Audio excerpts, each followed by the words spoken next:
It's Friday, April the 26th, and wow, we've had a lot of news come our way in the last 48 hours. We really have. You know, sometimes, what's the old saying, soup and nuts? Okay, yeah. What about it? This week is just nuts.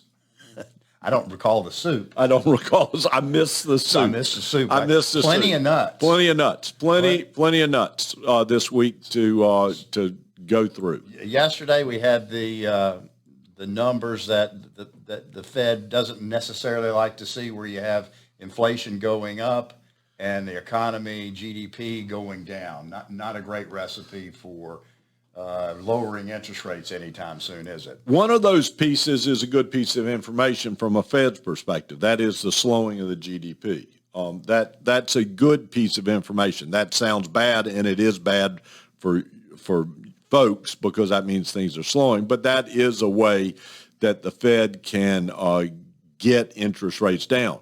But you add back to that, inflation was up, and that's taffy pulling. I mean, it's two different things going two different ways. GDP from the fourth quarter to the first quarter of 24 was down. It was a big drop. Substantially. So if you're feeling like things cost more at the grocery store, or you're starting to see less and less opportunities to purchase things, that's what's going on. The other issue that has come out this week was earnings, and it's been another nut bag, nuts as in different kinds of nuts, meaning that it has been good information and it's been then challenging information. Midweek, one of the Magnificent Sevens posted earnings that missed, and you would have thought that was the end of the world. I mean, it just drove the market down. Oh no, woe is me.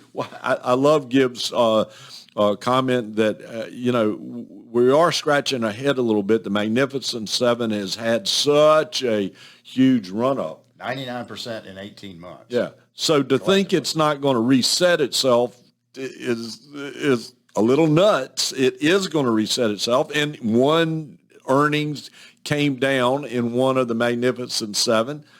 And then we had two report, and they were a great number. Yeah, the opposite was great, and so here we are again. The taffy pull, the up and down. It's where we are from that perspective. So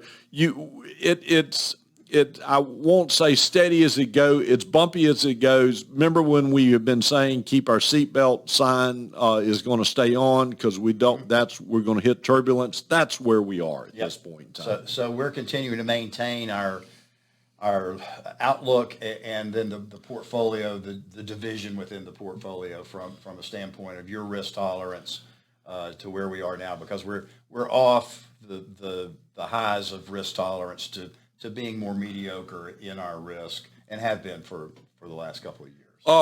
Share one thing with you that I got feedback on. A couple of folks might have misunderstood a little bit what we said last week when we talked about we were working with a client that had such a large position that we were repositioning some of the gain in that.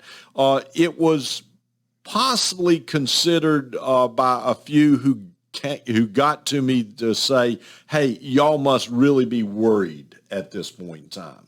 And the answer to that was no. If that's how it came across, that was not meant to be. We aren't worried about the market. We're always worried if 1/3 of your portfolio is one security. Right. What we were describing was in when do you begin to think in terms of rebalancing, and that was simply a rebalancing illustration that we use. So want to reassure those if you came away with that. We aren't worried about the market. We are exactly where we thought we would be. Phil Orlando wrote an interesting piece this week that we referred to in the show yesterday, that that the fourth quarter this year is in all likelihood where we're going to see the rebound and things move through. And we're just going to get through a bumpy summer, but still the projection is still up for the stock market. We think the Fed's going to continue to be on hold. We may see no rate increases. I think at this juncture, the bets would say that you would be either 1 or 0 as far as rate decreases this year. If you have any questions, please give us a call. We're always here for you. We're always looking at the portfolios and making decisions, have our list of things in which we want to do, because we do this because we know it is your money. And your money matters. Have a great weekend, everyone. See you next week.